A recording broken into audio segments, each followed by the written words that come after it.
ఇప్పుడు ఓబులే చెప్పిన మాట మీరు చూడండి ఫస్ట్, దాని తర్వాత అది చెప్తాను నేను మీకు. సార్ నా పేరు చాకలి జమ్ములయ్య, మా నాన్న పేరు చాకలి నాగయ్య. నాకు 2003లో పెళ్ళయింది. మా నాన్న 2021లో చనిపోయాడు. మా భార్యకు వచ్చేసి పున్నా శేషయ్య గారు ఆమెకు సిఆర్పిగా జాబ్ ఇప్పించారు. నాది కూడా అడగమని కొద్దిగా అడిగాను, పెండింగ్లో పెట్టాడు కొద్దిగా, దేనికోసం తెలియదు నాకు. నేను ఇప్పుడు వైసీపీలోనే కొనసాగుతున్నాను సార్. వాళ్ళు ఏదో నేను మా నాయన ఇప్పించి దొరికిపోయారు అంటే ఇది మళ్ళీ వాళ్ళ నాయకులు రెచ్చగొట్టి మొత్తం కూడా ఒక అవాంఛ సంఘటన జరిగినట్టుగా ఒక క్రియేట్ చేసి అంత శాంతి భద్రతతో విఘాతం చేసే విధంగా ఒక కుట్ర పన్నారు. దొరికిపోయారు కాబట్టి వాళ్ళు వెంటనే అడిగేసి డిఎస్సి మీద చూపిస్తూ ఉన్నారు. అంటే కుతంత్రం కుట్ర. ఎందుకంటే ఒక మల్టీ లెవెల్ అద్భుతమైనటువంటి కార్యక్రమం సెషన్లో జరుగుతుంది అన్నమాట. ఈ ఎగ్జామ్ కూడా డిఎస్సి ఏదైతే ఉందో ఎక్కడ కూడా ఒక పేపర్ ఇంకోటికి వచ్చేది కానీ లీక్ అయ్యే ప్రశ్నే లేదు. ఒక పరీక్షలు అయిన తర్వాత కూడా ఒక కీ ఇచ్చే విడుదల చేసే విధానం ఉంటుంది, అభ్యర్థులు ఎంపిక చేసిన విధానం ఉంటుంది, దాంట్లో అభ్యర్థరాలు ఉంటాయి. అన్నీ ఒక టైం బౌండెడ్ ప్రోగ్రాంలో అద్భుతంగా రూపకల్పన చేసి వాళ్ళందరికీ ఇచ్చి కూడా సంవత్సరం అయింది. అంటే ఇప్పుడు ఎవరైతే ఉద్యోగం చేస్తూ ఉన్నారో, అంటే ట్రైనింగ్ అయిపోయిందో చేసి వాళ్ళందరి ఆశల్ని విఘాతం కలిగించే విధంగా వీళ్ళ కుట్రలు, అంటే ఒక అనిశ్చితి వాతావరణం తీసుకురావాలని ఈరోజు 24 లక్షల ఉద్యోగాలకి పగడ్బందీగా ప్రణాళికతో కింద క్షేత్రస్థాయిలో అమలవుతూ ఉంది. ప్రైవేట్ రంగం అవ్వచ్చు, ఇంకో రంగం అవ్వచ్చు, ప్రభుత్వ రంగంలో ఎన్నో వస్తూ ఉన్నాయి. దానికంటే మంచిగా రాణిస్తూ ఉన్నారు యువత. ఇవాళ ఈరోజు జెన్జీ అవ్వచ్చు, ఆల్ఫా జెన్ అవ్వచ్చు, ప్రతి ఒక్కరికి కూడా ప్రణాళికాబద్ధంగా 30 సంవత్సరాలు ఈ రోజు నుంచి ముందుకు కూడా ఎంతమంది పిల్లలు ఉంటారో వాళ్ళందరికీ ఉపాధి ఎలా కల్పించాలని తపంతో గౌరవ ముఖ్యమంత్రి గారు నారా లోకేష్ గారు, పవన్ కళ్యాణ్ గారు తపన పడుతూ ఉంటే ప్రతిదానికి కుట్ర పని, కుతంత్రాలు పని, ఎక్కడెక్కడ ఒక అవాంఛ సంఘటనలు తీసుకొచ్చి లేకపోతే మాయ చేసి డిస్టర్బ్ చేయాలని చూస్తూ ఉన్నారు, రెచ్చగొట్టాలని చూస్తూ ఉన్నారు. ఈరోజు వాళ్ళ ఉద్యమాల్లో ఎక్కడ కూడా యువత లేరే. యువతకు నమ్మకం ఉంది మా పార్టీ మీద. మీరు చూడండి, ఈరోజు ఏదో పిలిపించారు కలెక్టరేట్ ముట్టడని, ఎక్కడ కూడా యువత లేరే. వాళ్ళకి నమ్మకం ఈ తెలుగుదేశం పార్టీ మీదనే ఉంది. కాబట్టి దానిలో ఏదైనా చిచ్చు పెడదాము ఎందుకు చెప్పా, ఇంత కూడా అబద్ధాల పునాదులు పుట్టిన పార్టీ అన్న అబద్ధాలు చెప్తూ ఉంటారు. ఇట్లా రెచ్చగొట్టే ధోరణి వాళ్ళకి అలవాటు. గొడ్డలి పార్టీ నినాదం సిద్ధాంతమే అది. కాబట్టి వాళ్ళు అలాంటి పనులు చేస్తారు. ఈరోజు కూడా కలెక్టర్ ఆఫీస్ బయట అంతా వాళ్ళ నాయకులు వాళ్ళ గుండాలు పెట్టుకుని వాళ్ళు తిరుగుతున్నారు తప్ప యువతకి ఫీల్ అయ్యి ఉంటే, తప్పు జరిగిందని అనిపించుంటే వాళ్ళకి ఇలా ఉండేది కాదు. ఈరోజు యువత బ్రహ్మాండంగా హ్యాపీగా ఉన్నారు. రాష్ట్రంలో గూగుల్ వస్తూ ఉంది, ఒక పక్కన ఏరో సిటీ వస్తూ ఉంది, డ్రోన్ సిటీ వస్తూ ఉంది, ఆమ్కా చేశాము, రాయల్ ఎన్ఫీల్డ్ వస్తూ ఉంది, క్యారియర్ వస్తూ ఉంది, టీసీఎస్ వచ్చింది. మీకు అసలు మీరు పేరు చెప్పుకుంటే ఏదైతే ఈ ప్రపంచంలో ఉన్నటువంటి అన్నిట్లో టాప్ బ్రాండ్స్ అన్నీ కూడా అదాని డేటా సెంటర్ అవ్వచ్చు, రిలయన్స్ అవ్వచ్చు, ఇట్లా పేర్లు చెప్పుకుంటే పోతే ఎన్నో అన్నీ వస్తాయి. తప్పకుండా ఈ రాష్ట్ర ముఖ చిత్రం మారబోతూ ఉంది. టూరిజంలో అగ్రస్థానంలోకి వెళ్తూ ఉంది. మనం ఇస్తున్నటువంటి పాలసీ ఏదైతే ఇచ్చామో దాని ద్వారా ఎంతోమంది పెట్టుబడులు వస్తున్నాయి. భవిష్యత్తులో కూడా సముద్ర తీరం మొత్తం కూడా అలా దాంతోపాటు మనకి ఏదైతే టోపోగ్రఫీ, జియోగ్రఫీ బాగున్నాయి, అన్నీ కూడా టూరిజం ప్రాంతాలుగా పెరుగుతా ఉన్నాయని చెప్పేసి మొన్న కూడా మనకి కేరళలో అవార్డు వచ్చింది. అంటే అన్నిట్లో కూడా అగ్రస్థానానికి వెళ్తున్నప్పుడు ఒక అనిశ్చితి క్రియేట్ చేయాలి, భయభ్రాంతులు క్రియేట్ చేయాలి.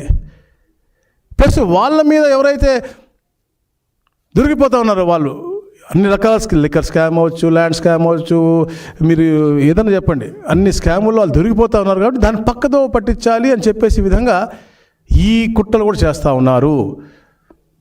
నేను చెప్తా ఉన్నా కదా, వాళ్ళ తాతలు చేసినటువంటి, వాళ్ళ పూర్వీకులు చేసినటువంటి హత్యాకాండ గురించి చెప్పుకుంటూ ఈరోజు మొన్న ఏదైతే అతను ప్రెస్ మీట్ పెట్టుకున్నాడో అతనే అందరిలో కూడా మళ్ళీ భయభ్రాంతి గుర్తేసి అందరూ బయటకు వచ్చి చెప్తున్నారు. ఎక్కడ అది బయటకు వచ్చేస్తుందో అని చెప్పేసి భయంతో మళ్ళీ ఈ కుట్ర పన్నాడు. లేదా నంద్యాలలో వెళ్ళి వాళ్ళ తండ్రి నాయకుడు అతనే తలకాయ తీపించుకుని అతనే మళ్ళీ ధర్నాలు చేపించామంటే ఇట్లాంటి పర్వర్టెడ్ మనిషిని మనం ఈ ప్రపంచంలో ఎక్కడ చూడము. అందుకనే అతను గొడ్డలి పార్టీ యొక్క అధినాయకుడు అయ్యాడు, ఆ గొడ్డలి పార్టీ యొక్క అధినేత అయ్యాడు.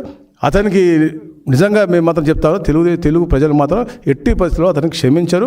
ఆ 11 కూడా ఎందుకు ఇచ్చామనే బాధపడే రోజులో ఈరోజు వాళ్ళు బాధపడతా ఉన్నారని చెప్పేసి కూడా తెలియజేస్తాను. Thank you.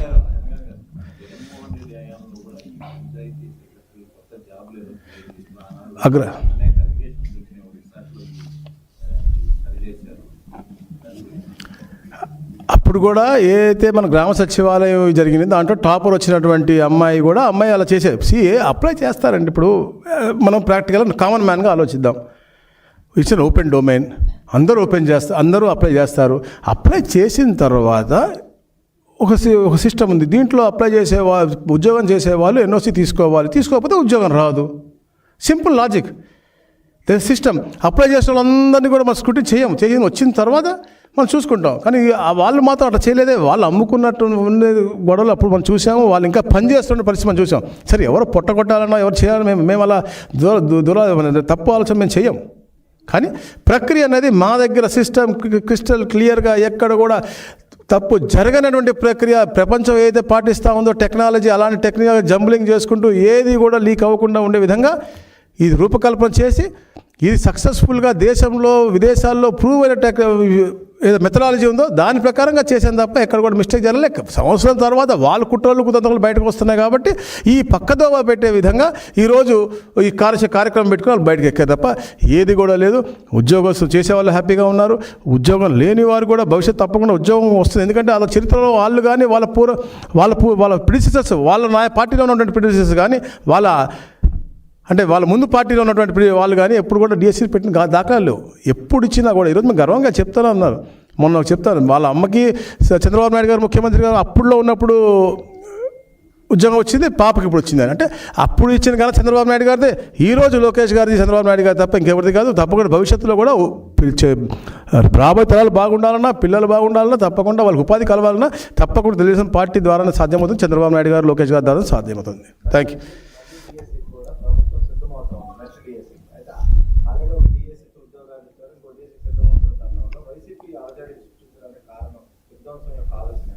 నేను అదే చెప్పే కదా, ఎప్పుడు కూడా ఈ రాష్ట్రంలో యువత బాగుంటే ఖాళీగా ఉండే వాళ్ళకి ఏంటంటే వారు పెంచిన అంటే ఆ రోజులు అలాంటి. ఇప్పుడు మనం ఫ్యాక్షన్ సినిమాలు చూస్తుంటాం. నిజంగానే అలాంటి వాతావరణంలో పెరిగి ఏంటంటే బిర్యానీనో లేదా ఇంకోటో తిని ఇంటి బయట ఉండాలని కోరుకుంటారు. కానీ వాళ్ళు ఎదటం వాళ్ళు ఆలోచించారు. అలాంటి సైకో తత్వం ఉన్నటువంటి వ్యక్తి అతను పక్కన ఉండే వాళ్ళు ఎప్పుడు బయట బిర్యానీ కోసం వెయిట్ చేయాలి అని తప్ప వాళ్ళు ఒక బిర్యానీ రెస్టారెంట్ పెట్టుకుని బాగుపడాలి లేదా చాలా పిల్లలు చదువుకుని అగ్రస్థానానికి వెళ్ళాలనే ఆలోచన ఉన్నటువంటి వ్యక్తి కాదు.